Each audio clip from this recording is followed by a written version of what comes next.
Hello बच्चों, good morning. स्वागत है आपका GDT एजुकेशन में। और आज के इस वीडियो में, आज के इस क्लास में आप लोग पढ़ने वाले हैं कवित यानी हिंदी काव्य खंड चैप्टर 5, जिसके कवि हैं हमारे महान महाकवि वीर रस के कवि भूषण जी। यानी कहने का तात्पर्य यह बच्चों की रीति काल के महान कवि, और उसमें भी वीर रस के कवि भूषण जी जो है इसके रचनाकार है। और इस पाठ के माध्यम से उन्होंने अपने आश्रयदाता शिवाजी का और राजा छत्रसाल का वर्णन जो है इतने सुंदर ढंग से किया है, जो आप पढ़ेंगे तो कहेंगे कि वाह क्या रचना है। कहने का तात्पर्य यह कि वीर शिवाजी जो है हमारे हिंदू धर्म में हीरो माने जाते हैं बच्चों। महाराणा प्रताप जी जो है हमारे हिंदू धर्म के लिए, हिंदू लोगों के लिए हीरो माने जाते हैं। हमारे जो परम आदर्श हैं, हमारे पूजनीय हैं। तो इस कविता में यानी इस कविता के माध्यम से, जिसमें दो पद है बच्चों, पहला पद है वीर शिवाजी पर आधारित और दूसरा पद है राजा छत्रसाल पर आधारित, जिसमें जो है उन्होंने वीर शिवाजी का वर्णन जो है इस ढंग से किया है कि किस तरह जो है वीर शिवाजी मुगलों पर भारी पड़े थे, किस तरह जो है वीर शिवाजी मुगलों को खदेड़ खदेड़ कर मारा था, किस तरह जो है अकेला वीर शिवाजी जो है मुगलों को जो है छक्के छुड़ा दिए थे। यानी इस पाठ के माध्यम से आप बस ये पढ़ेंगे कि मुगल पर अकेला हमारे वीर शिवाजी किस तरह भारी पड़े थे। तो आइए चैप्टर को समझिए। आपका चैप्टर है कवित और जिसका राइटर यानी कवि है हमारे महान वीर रस के महाकवि भूषण जी। आइए समझिए चैप्टर को कि क्या कहना चाहते हैं कवित के माध्यम से।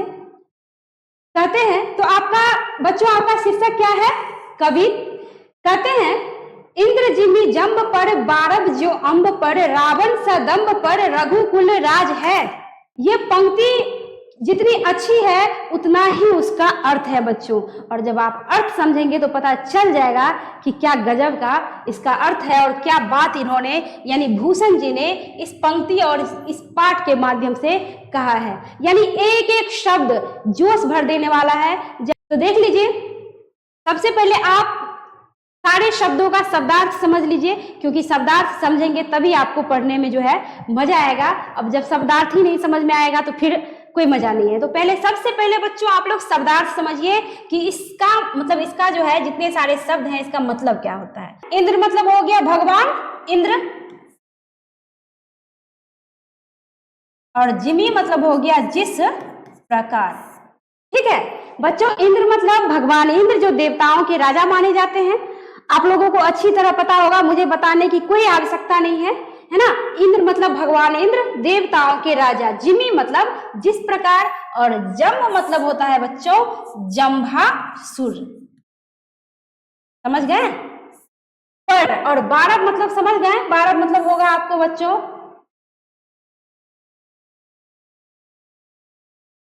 बारब मतलब होता है बार वाग्नि। अब आप कहेंगे कि इस बाणवाग्नि का मतलब क्या? बाणवाग्नि मतलब होता है समुद्र की आग, समुद्र की ज्वालामुखी। यानी समुद्र का ऐसा लहर, समुद्र में भी ऐसी ज्वालामुखी उठती है जो समुद्र के जीव सत्ता को तहस नहस करके रख देती है। इसी को कहा जाता है बाणवाग्नि या फिर समुद्र की आग। ठीक है, ठीक है।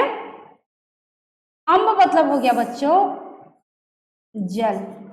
ठीक, आगे है रावण सदम्भ पर। रावण मतलब रावण, अहंकारी रावण जो लंकापति थे, रावण का मतलब रावण होगा।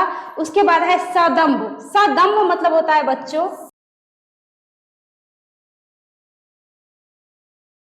दम्भ से भरा हुआ। ठीक है, रघुकुल मतलब रघुकुल, और राज मतलब राजा। चलिए आगे है पवन बारी बाह पर शंभु रतिनाह पर। सबसे पहले बच्चों इतना आप समझ लीजिए कि कहता है कि इंद्र जिमि जम्ब पर बारब जो अम्ब पर रावण सदम्ब पर रघुकुल राज है। देख लीजिए पंक्ति से ही पता चल रहा है कि कितना जोश है, कितनी जो है तीव्र, कितना तीव्र शब्दों का इस्तेमाल किया गया है। कहता है इंद्र जिमि। इंद्र मतलब बच्चों हो गया भगवान इंद्र जो देवताओं के राजा माने जाते हैं। तो कहते हैं कि जिस प्रकार इंद्र, जिमि मतलब क्या हो गया बच्चों जिस प्रकार, और इंद्र मतलब हो गया इंद्र। कहते हैं कि जम्भ यानी जम्भासुर पर, जिस प्रकार इंद्र जंभासुर पर भारी पड़े थे, कहते हैं बारब जो अम्ब पर, और बारब यानी बारवाग्नि यानी समुद्र की आग, यानी समुद्र की ज्वालामुखी। बच्चों, समुद्र में ऐसी ज्वालामुखी, ऐसी आग उत्पन्न होती है जो जीव सत्ता को तहस नहस करके रख देती है। तो यहाँ पे बच्चों बारब मतलब हो गया समुद्र की आग, अर्थात बारवाग्नि। जो मतलब जिस प्रकार, अम्ब मतलब जल। तो पहले इस पंक्ति का आप अर्थ समझिए कि इस पंक्ति के माध्यम से कवि भूषण जी, हमारे वीर रस के कवि महाकवि भूषण जी कहना क्या चाहते हैं। कहते हैं कि इंद्र जिमी जंब पर, बारब जो अम्ब पर, यानी जिमी यानी जिस प्रकार भगवान श्री इंद्र, जिस प्रकार भगवान इंद्र, देवताओं के राजा इंद्र, कहते हैं कि जंब पर यानी जंभासुर पर भारी पड़े थे। जंभासुर यानी असुर थे, वो उन पर भारी पड़े थे, यानी उनको हराकर देवताओं की जो शक्ति थी उसके प्रबलता को कायम किया था, स्थापित किया था। ठीक है, देव शक्ति की प्रबलता को जो है कायम कर स्थापित किया था। तो यहाँ पे कहते हैं कि जिस प्रकार, ठीक है, जिमी इंद्र यानी जिस प्रकार इंद्र जंब पर यानी जंभासुर पर भारी पड़ा था, कहते हैं बारब जो अम्ब पर, प्रकार बारवाग्नि यानी समुद्र की आग, यानी समुद्र की आग इतनी भयानक होती है जो जल यानी जल में रहने वाले जीव सत्ता को, यानी जो जब समुद्र की आग उत्पन्न होती है तो जीव सत्ता को किस तरह तहस नहस करके रख देती है, किस तरह समुद्र में जो है एकदम तहलका मचा के रख देती है, उसी तरह हमारे वीर शिवाजी मुगलों को जो है एकदम मुगलों में तहलका मचा के रख दिया था।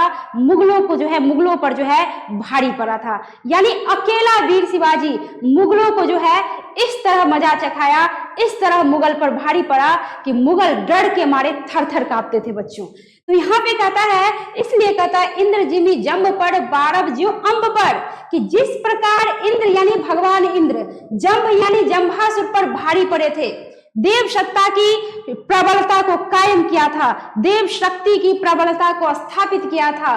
कहता है बारब जो अम्ब पर, और जिस प्रकार समुद्र की आग जल सत्ता में तहस नहस कर देती है, जल जीवों को तहस नहस कर देती है, उसी प्रकार हमारे वीर शिवाजी मुगल शक्ति को तहस नहस करके रख दिया था। आगे कहते हैं रावण सा दंभ पर। बच्चों, रावण मतलब हो गया दशानन, लंकापति रावण, अहंकारी दंभी रावण। कहते हैं कि रावण सा दंभ पर, यानी जिस प्रकार रावण सा दंभ यानी दंभ से भरा हुआ रावण, घमंडी रावण, जो अपने अहंकार में इतना चूर था कि उसको ये तक नहीं पता चल रहा था कि हम कर क्या रहे हैं। तो यहाँ पे कहता है कि जिस प्रकार सदंभ मतलब दंभ से भरा हुआ रावण पर जो है, कहते हैं रघुकुल राज है, रघुकुल हमारे श्री रामचंद्र जी, अयोध्या नंदन दशरथ पुत्र श्री रामचंद्र जी, जिस प्रकार रावण को हराकर उसके घमंड को चकनाचूर कर दिया था, उसके सारे शक्ति को जो है चूर चूर कर दिया था, कहता है उसी प्रकार हमारे महान वीर शिवाजी जो है मुगलों के शक्ति को, मुगलों के अहंकार को चूर चूर करके रख दिया था। बच्चों, यहां तक समझ गए? मुझे पूर्ण विश्वास है कि आप लोगों को अच्छी तरह जो है समझ में आ रही होगी। चलिए अंतिम बार इसको रिपीट करते हैं। कहता है कि इंद्र जिमी जंब पर, बारब जो अम्ब पर, जिस प्रकार इंद्र जंभासुर पर, बारब जो अम्ब पर, जिस प्रकार बारवाग्नि यानी समुद्र की आग जल सत्ता पर, यानी जल में जो जीव सत्ता होती है, जिस प्रकार उस पर भारी पड़ता है, उसको तहस नहस करके रख देता है, उसी तरह हमारे वीर शिवाजी जो है मुगलों को तहस नहस करके रख दिया था। आगे कहते हैं रावण सदंभ पर रघुकुल राज है, और सदंभ यानी दम्भ से भरा हुआ घमंडी रावण का अहंकार जिस तरह भगवान श्री रामचंद्र जी ने चूर चूर कर दिया, उसे परास्त कर उसके सारे अहंकारों को चकनाचूर कर दिया, उसी तरह हमारे वीर शिवाजी जो है मुगलों के अहंकार को चकनाचूर कर दिया था। बच्चों, आगे कहता है पौन बारी बाह पर, शंभु रति नाह पर। कितनी अच्छी पंक्ति है बच्चों। यहाँ पे पौन मतलब हो गया पवन, ठीक है, पौन मतलब हो गया पवन, ठीक है, और बारी बाह मतलब बच्चों हो गया बादल, ठीक है। पर शंभु मतलब यहाँ पे शंभु का तात्पर्य शंभु अथवा महादेव, ठीक, और रति नाह मतलब हो गया रति के पति अर्थात कामदेव। बड़ी लंबी कहानी है बच्चों इसका भी कि कामदेव पे महादेव क्यों भारी पड़े थे। शब्द समझिए फिर समझाती हूं। कहते हैं ज्यों मतलब तो समझ गए, ज्यों मतलब होता है जिस प्रकार या फिर जैसे, ठीक है, जिस प्रकार या फिर जैसे। उसके बाद है सहस्त्रबाहु का सहस्त्रबाहु ही होगा। और कहते हैं पर राम द्विराज है, द्विराज यहाँ पे हो गया बच्चों श्री द्विजराज। द्विजराज मतलब हो गया भगवान परशुराम जी। ठीक है, सारा शब्दार्थ पहले समझ लीजिए, उसके बाद मैं डिटेल में जो है समझाऊंगी। दावा द्रुम दंड पर, दावा मतलब होता है बच्चों दावाग्नि। ठीक है, दावाग्नि, दावाग्नि मतलब जंगल में जो आग लगती है। दावाग्नि से तात्पर्य हो गया बच्चों आपको जंगल की आग। ठीक है, द्रुम दंड मतलब हो गया वृक्ष की डाल। ठीक है, वृक्षों की डाली या फिर डालियां। और चीता मतलब समझते हैं, और मृग झुंड मतलब भी समझते ही हैं। आगे है भूषण वितुंड पर जैसे मृगराज है। भूषण मतलब हो गया सिंह। ठीक है, और वितुंड मतलब हो गया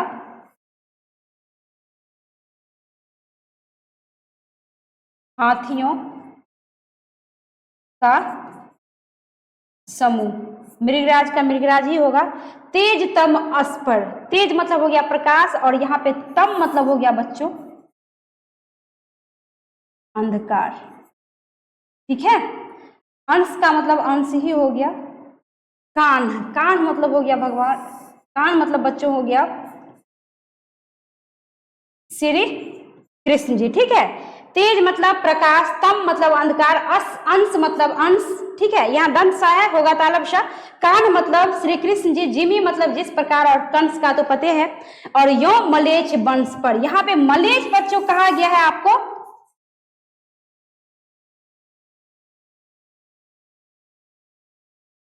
मुस्लिमों को।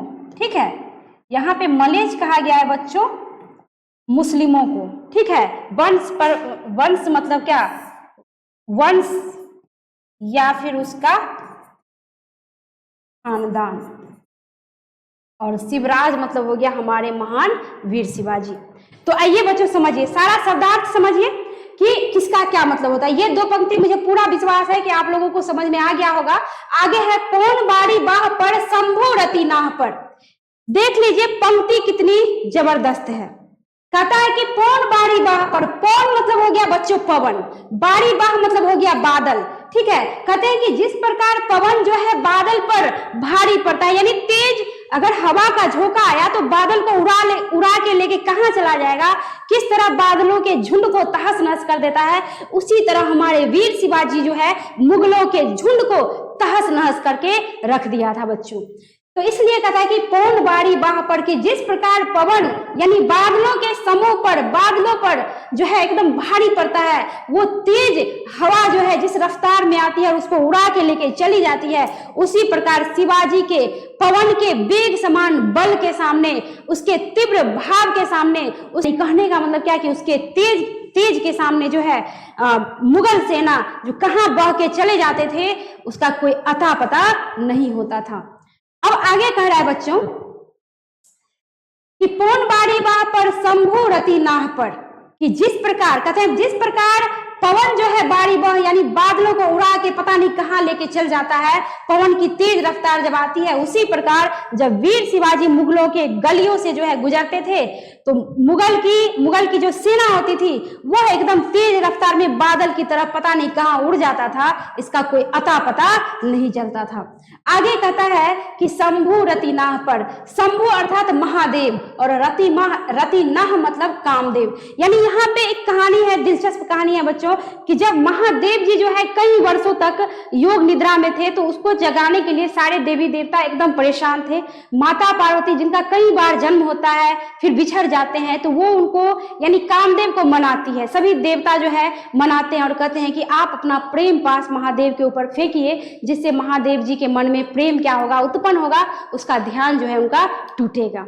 तो कामदेव जी बिना सोचे समझे जो है वहां पे उतना नहीं सोच पाते हैं, वो तो मन में अच्छी कामना लेके जाते हैं कि माता पार्वती दुखी है तो वो चाहते हैं किसी तरह महादेव जी की जो ये योग निद्रा है वो क्या हो जाए, टूट जाए। तो वो वहां पे जाते हैं और अपना प्रेम पास धनुष यानी प्रेम बाण चलाते हैं, माहौल इस तरह का जो है उत्पन्न कर देते हैं कि ताकि महादेव जी का मन जो है एकदम प्रेम से भर जाए। लेकिन होता क्या है कि जब महादेव जी का जो है ध्यान टूटता है तो सीधे उनके नेत्र से ज्वाला निकलती है और उस ज्वाला के तीव्र तेज से जो है कामदेव भस्म हो जाते हैं बच्चों। और वहीं पे भस्म जब हो जाते हैं तो रति, यहाँ पे रति ना इसलिए दिया है बच्चों क्योंकि ये जो रति है ना, ये रति कामदेव की जो है पत्नी है और उनकी इच्छा रहती है कि वो माँ बने। लेकिन होता क्या है कि इससे पहले कामदेव जो है जल के भस्म हो जाते हैं। तो रति जो है माता पार्वती को श्राप देती है कि जिस तरह हम माँ बनने से वंचित रहे उसी तरह तुम भी कभी माँ नहीं बन पाओगी। यही रीजन है बच्चों, यही कारण है कि माता पार्वती ने अपने गर्भ से किसी भी संतान को जन्म नहीं दिया।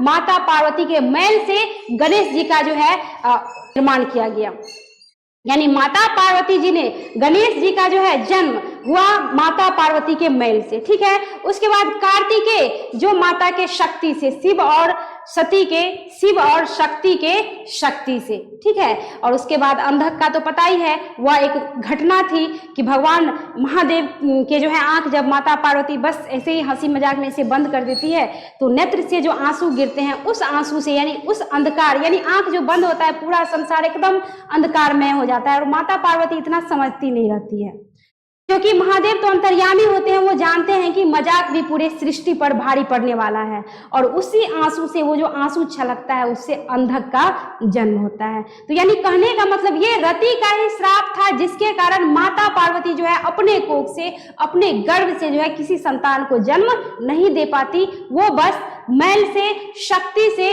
और महादेव आंसू जो गिरता है उससे जो है अंधक का जन्म होता है बच्चों। तो यहाँ पे वही दिया हुआ है कि शंभु रति नाह पर, कि जिस प्रकार रति नाह पर यानी कामदेव पर शंभु भारी पड़ गए थे, बड़ा महंगा पड़ा कामदेव जी को, कि किसी प्रकार कहता है बच्चों कि हमारे जो वीर शिवाजी हैं वो मुगलों को भस्म करने में सक्षम थे, एकदम सक्षम थे। आगे कहते हैं कि जो सहस्त्र बाहु पर राम द्विराज है, कि जिस प्रकार सहस्त्र बाहु, जो मतलब जिस प्रकार और सहस्त्र बाहु मतलब सहस्त्र बाहु पर जो है यानी राजा सहस्त्र बाहु बहुत बड़े बलशाली थे, उनको सहस्त्र भुजाएं यानी हजारों भुजाएं थी। तो यहाँ पे यानी सहस्त्र मतलब उनको हजार भुजा थी। सहस्त्र मतलब बच्चों हो गया हजार और बाहु मतलब हो गया आपको भुजा। ठीक है, सहस्त्र मतलब यहाँ पे हो गया आपको हजार और बाहु मतलब हो गया आपको भुजा, यानी हजार भुजा वाले सहस्त्र बाहु जो यानी जिस प्रकार कहते हैं कि राम द्विराज है, यहाँ पे राम द्विराज का मतलब भगवान परशुराम जी, यानी उसका जो अहंकार था, उसके हजारों भुजाओं को जो है भगवान परशुराम जी ने काट दिया था और उसके अहंकार को उन्होंने चकनाचूर कर दिया था। उसी तरह हमारे वीर शिवाजी मुगलों के हजारों हजार सेनाओं को गर्दन जो है आपको जो है धड़ से जो है सर अलग कर दिया था और तहस नहस करके एकदम उसमें जो है एकदम हंगामा मचा के रख दिया था। उनपे इतना जो है मतलब ऐसा आघात किया कि जैसे परशुराम जी ने जो है सहस्त्र बाहु पर आघात कर यानी उन पर जो है उनके हजार भुजाओं को काट कर उसके अहंकार को चूर चूर कर दिया, उसी तरह जो है हमारे वीर शिवाजी जो है मुगलों के जो है सेनाओं के अहंकार को और मुगलों के अहंकार को चूर चूर कर दिया था। यहां तक समझ गए। अब आगे है दावा द्रुम दंड पर चीता मृग झुंड पर। देख लीजिए एक पंक्ति एक से बढ़ के एक है। कहता है दावा मतलब होता है बच्चों दावाग्नि यानी जंगल की आग। आप लोग सुने होंगे कि जंगल में भी आग लगती है। एक ऊपर क्या था बच्चों, ऊपर था आपको बारवाग्नि, नीचे है दावाग्नि।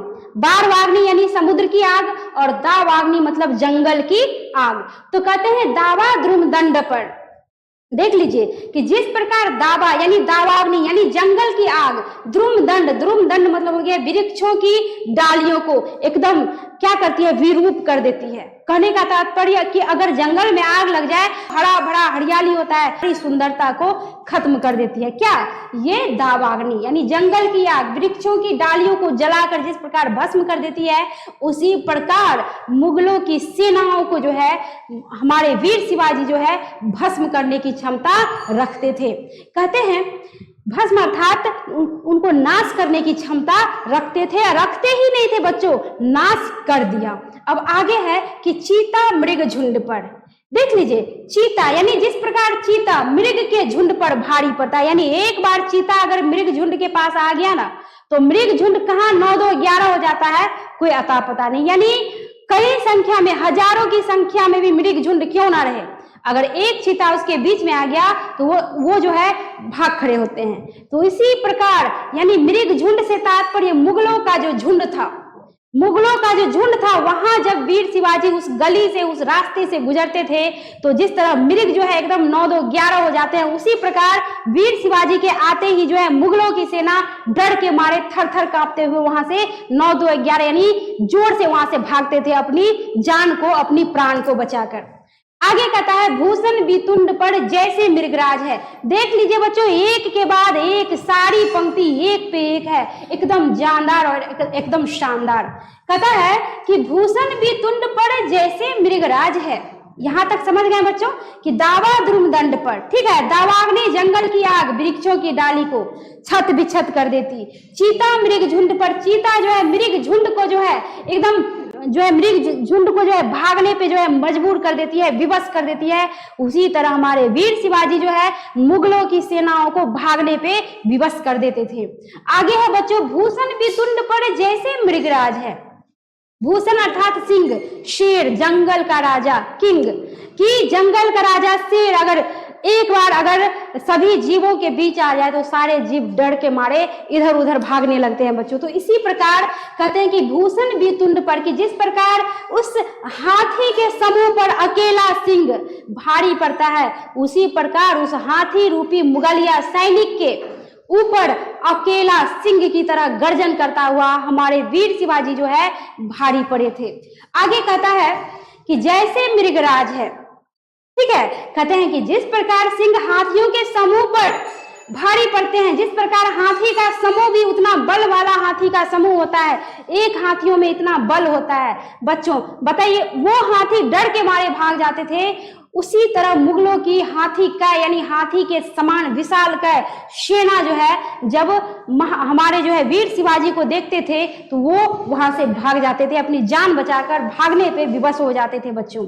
आगे कहते हैं कि जैसे मृगराज है, कि जिस प्रकार मृग का राजा यानी जंगल का राजा शेर किस पर भारी पड़ता था बच्चों, हाथियों के समूह पर। आगे कहता है तेज तम अंश पर कान जिमी कंस पर। देख लीजिए कितनी अच्छी पंक्ति है बच्चों, तेज यानी एक के बाद एक जितना नीचे जाते हैं उतना ही मजा आ रहा है, आनंद आ रहा है पढ़ाने में, और मुझे विश्वास है कि आप लोगों को भी पढ़ने में एकदम आनंद आ रहा होगा। कहता है कि तेज तम अंश पर कान जिमी कंस पर, कि जिस प्रकार तेज यानी प्रकाश, कहते हैं तम यानी अंधकार पर, कहते हैं कि तम यानी अंधकार के अंश पर, अगर अंधकार अगर दूर दूर तक जो है अंधकार है, अगर तेज यानी प्रकाश का एक जरा सा अंश उस अंधकार में पड़ जाए तो चीरते हुए उस अंधकार को क्या कर देती है, खत्म कर देती है। तो यहाँ पे कहते हैं उसी प्रकार हमारे वीर शिवाजी, हमारे महाराजा वीर शिवाजी जो है हमारे हिंदू धर्म के हीरो, हमारे जो है नायक, वह जो है उस अंधकार रूपी यानी मुगलिया सल्तनत में प्रकाश की भांति जो है उसके अंदर जाकर उसको जो है छत बिछत जो है सारे अंधकार रूपी मुगलिया सैनिक का नाश करने में सक्षम थे और सक्षम थे। कहते हैं कि तेज तम अंश पर कान जिमी कंस पर, के जिस प्रकार तेज यानी प्रकाश अंधकार को चीरते हुए उस अंधकार को खत्म कर देती है, उसी तरह हमारे वीर शिवाजी उस अंधकार रूपी यानी उस मुगलिया सैनिक के जो है सारे घमंडों को, सब हमारे वीर शिवाजी का जो तेज था खत्म करने में सक्षम था और उन्होंने खत्म किया था। आगे कहते हैं कान जिमी कंस पर, कि जिस प्रकार श्री कृष्ण छोटा होते हुए भी जिमी यानी जिस प्रकार, कान यानी श्री कृष्ण और कंस पर, कंस मतलब राजा कंस यानी श्री कृष्ण जी के मामा जी और देवकी के भाई। आप लोगों को पता होगा, मुझे समझाने की कोई जरूरत नहीं है, मुझे पता है कि आप लोगों को जो है सारा कुछ पता होगा कि कंस कौन थे, श्री कृष्ण कौन थे और कंस की बहन कौन थी। सारा कहानी बताने की आवश्यकता नहीं बच्चों, कि कंस इतना दुष्ट राजा था कि अपनी बहन और अपने जीजा को यानी अपने बहनों को ही जो है कारागार में जो है बंद कर दिया था, सिर्फ इस डर से कि उसका 8वां संतान उसका काल बनकर जन्म लेने वाला था। और इसलिए वो क्या करता है, अपने ही ही बहन के बच्चों को पटक पटक कर मारकर खत्म कर देता है। यानी उनका अन्याय जो है इतना चरम सीमा पर पहुंच जाता है कि उसको खत्म करने के लिए जो है बच्चों श्री कृष्ण जी का जन्म होता है। और उसके बाद श्री कृष्ण जी को तो वासुदेव जी माता यशोदा के पास पहुंचा देते हैं, लेकिन देख लीजिए उसके घर से जो लाई हुई कन्या यानी जो कारावास में लेकर आते हैं, वह भी जब उसको पटकने लगते हैं तो वह भी जो है देवी का स्वरूप धर के जो है उनको जो है ललकारती है कि दुष्ट कंस, तुम्हारा काल तो नंद यशोदा के घर पल रहा है। उसके बाद से कंस क्या करता है कि जितने सारे बच्चे होते हैं ना, यानी वो शक्ति उड़ जाती है। जैसे ही वो ऐसे पत्थर पे उछालता है कि वो शक्ति बनकर ऊपर उड़ जाती है और उन्हें भविष्यवाणी देती है कि तुम्हारा काल तो नंद यशोदा के घर जो है पल रहा है, तुम्हारा सारा अहंकार, सारा जो है दम जो भरा हुआ है, सब जो है अब मिट्टी में मिलने वाला है। उसके बाद ये दुष्ट कंस करता क्या है कि जितने सारे बच्चे होते हैं छोटे छोटे, सबको पकड़ के मारने का जो है विचार करता है। और इसी बीच श्री कृष्ण जी जैसे जैसे बड़े होते हैं वह जो है समय पाकर यानी सही समय पाकर कंस का विनाश कर देते हैं, उसको एकदम मृत्यु के घाट उतार देते हैं, यानी उसको सीधे स्वर्गलोक पहुंचा देते हैं बच्चों। तो यहाँ पे कहता है कि कान जिमी कंस पर, कि जिस प्रकार श्री कृष्ण जी कंस पर भारी पड़े थे, छोटा सा बच्चा कंस को जो है मार दिया था, उसी प्रकार उस विशाल काय मुगलों की सेना और मुगल का जो सत्ता था, मुगल का जो वो गठ था, यानी उसको जो है समाप्त कर दिया था। आगे कहता है यो मलेच्छ वंश पर शेर शिवराज है। अंत में कहते हैं कि यो मलेच्छ, मलेच्छ मतलब हो गया बच्चों मुस्लिम, यानी मुस्लिम के लिए जो है हमारे वीर रस के महान कवि जो है मुस्लिमों के लिए इस मलेच्छ शब्द का इस्तेमाल किया है। अब मुस्लिम में मतलब वो मुस्लिम नहीं बच्चों, सभी मुस्लिम खराब नहीं होते, उस टाइम के मुस्लिम खराब थे, अभी के नहीं। अभी हम लोग भाई भाई हैं। अभी भी जो कट्टरपंथी मुस्लिम है जो हिंदू मुस्लिम को लड़ाने का काम कर रहा है, जो कट्टरपंथी हिंदू है लड़ाने का काम कर रहा है बच्चों, जो नहीं होना चाहिए। लेकिन सभी मुस्लिम और सभी हिंदू ऐसे नहीं है। तो यहाँ पे उस टाइम में क्या था ना कि सभी मुगल के भक्त थे, सभी मुगलों के लिए काम करते थे, तो इसलिए भूषण जी उनके लिए जो है मलेच्छ शब्द का इस्तेमाल किया है। कहता है यो मलेच्छ वंश पर, कि मुस्लिमों के वंश पर, खानदान पर, कहता है शेर शिवराज है। शिवराज से तात्पर्य हमारे वीर शिवाजी, हमारे शेर शिवाजी। कहते हैं कि शेर शिवाजी उस मलेच्छ के वंश को खत्म करने में सक्षम थे, उस मलेच्छ के वंश को जो है वंश का नामो निशान मिटा दिया था। जब तक वो जीवित रहते हैं बच्चों, तब तक मुगल उनको देख के थर थर कांपते रहते हैं। नाम सुनते ही वो एकदम कहाँ भागते हैं, इसका कोई अता पता नहीं रहता है। तो आप लोगों को मुझे पूरा विश्वास है समझ में आ गया होगा। बस जल्दी जल्दी से मैं जो इसको फिर से रिपीट कर देती हूँ, ध्यान से सुनिए। कहता है इंद्र जी में जम्ब पर बारब जो अम्ब पर, रावण सदम्ब पर रघुकुल राज है। अर्थात जिस प्रकार भगवान इंद्र जम्भासुर पर भारी पड़े थे, जिस प्रकार बारवाग्नि समुद्र के जल पर भारी पड़ता है, यानी सारे जल के अंदर जो जीव सत्ता होता है उसको छत बिछत कर देती है, तहस नहस कर देती है, उसी प्रकार अकेला हमारे वीर शिवाजी जो है मुगलों की सेना और मुगलों के शक्ति को तहस नहस छत बिछत कर दिया था। कहता है रावण सा दम्भ पर रघुकुल राज है। जिस प्रकार दम्भी रावण यानी घमंड से भरा हुआ, दम से भरा हुआ रावण पर रघुकुल राज यानी हमारे भगवान श्री रामचंद्र जी, मर्यादा पुरुषोत्तम श्री रामचंद्र जी उसका जो है नाश करके उसके वंश खानदान को सभी को नाश कर उसके अहंकार को चूर चूर कर दिया था, उसी प्रकार हमारे वीर शिवाजी मुगलों के अहंकार को चूर चूर कर दिया था। आगे कहते हैं पवन बारी बाह पर शंभु रति नाह पर, कि जिस प्रकार पवन बादलों के झुंड पर, बादलों के समूह को अपने तेज वेग से पता नहीं कहां लेके उड़ जाती है, उसी प्रकार जो है यानी ये पवन जो है बादलों को लेकर पता नहीं कहां लेकर उड़ जाते हैं, उसी प्रकार जब हमारे जो है वीर शिवाजी जब उस गली से, उस मोहल्ले से, उस झुंड से होकर गुजरते थे तो बादलों की भांति वह मुगल सेना भी छत बिछत भाग जाते थे, उड़ जाते थे बच्चों। कहता है कि शंभु रतिना पर, जिस प्रकार महादेव जो है कामदेव पर भारी पड़े थे, क्योंकि कामदेव ने उनके योग निद्रा को भंग करने का दुस्साहस किया था। उनका जो है विचार गलत नहीं था, उनका भाव गलत नहीं था, वो चाहते थे कि किसी तरह महादेव योग निद्रा से निकले, लेकिन उसका दुष्परिणाम उनको भुगतना पड़ता है। कहता है जो सहस्त्र बाहु पर राम द्विराज है, जिस प्रकार हजार भुजा वाले सहस्त्र बाहु का जो है कहता है राम द्विराज यानी भगवान परशुराम उसके बाहु को भुजा को काटकर उसके अहंकार को चूर चूर कर दिया था। उसी तरह हजारों बल वाले, हजारों हाथी के बल वाले उस मुगलिया सैनिक के जो है जितनी सारी सेनाएं थी उसको जो है मार काट कर जो है वीर शिवाजी ने उसको चूर चूर कर दिया था, उसके अहंकार को खत्म कर दिया था। आगे कहता है दावा द्रुम दंड पर चीता मृग झुंड पर, कि जिस प्रकार दावाग्नि यानी जंगल की आग दुम्ब दंड यानी वृक्षों की डालियों को जलाकर भस्म कर देती है, उसको विरूप कर देती है, और जिस प्रकार चीता मृग झुंड पर भारी पड़ता है उसी प्रकार उस मुगलों के झुंड पर, सैनिक समूह पर जो है अकेला हमारे वीर शिवाजी भारी पड़े थे। आगे कहता है भूषण वितुंड पर जैसे मृगराज है, कि जिस प्रकार हाथियों के समूह पर, उस विशाल हाथियों के समूह पर सिंह, अकेला सिंह भारी पड़ता है, हाथियों को भागने पर विवश कर देता है, उसको दौड़ा दौड़ा के मारता है, उसी प्रकार हमारे वीर शिवाजी मुगलों को, उस विशालकाय हाथी रूपी मुगल सेना को दौड़ा दौड़ा कर मारने का काम किया था। कहता है जैसे मृगराज है यानी जैसे मृगराज जंगल का राजा कहलाता है, उसी तरह शेर सिंह की भांति हमारे वीर शिवाजी उस समय में जो है राजा कहलाते थे। सिंह की तरह गर्जन करते हुए मुगलों को एकदम थर थर कांपने पे विवश कर देते थे।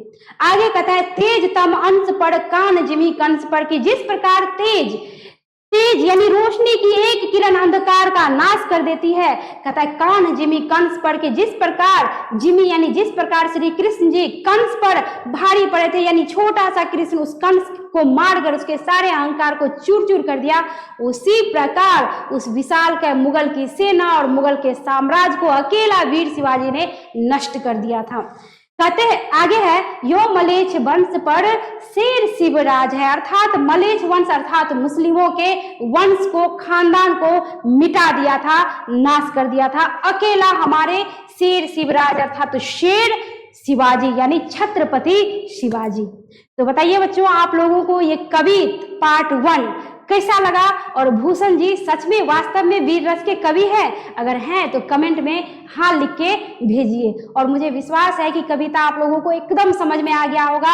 अगर समझ में आ गया, अच्छी लगी हो तो लाइक कमेंट शेयर कीजिए और चैनल को सब्सक्राइब कर लीजिए, क्योंकि इसका जो अगला पार्ट है यानी पार्ट 2 और भी अच्छा है, यानी राजा छत्रसाल के विषय में जो है वर्णन की गई है, भूषण जी ने जो है वर्णन किया है। तो मिलती हूं मैं नेक्स्ट वीडियो में पार्ट 2 लेकर के। धन्यवाद।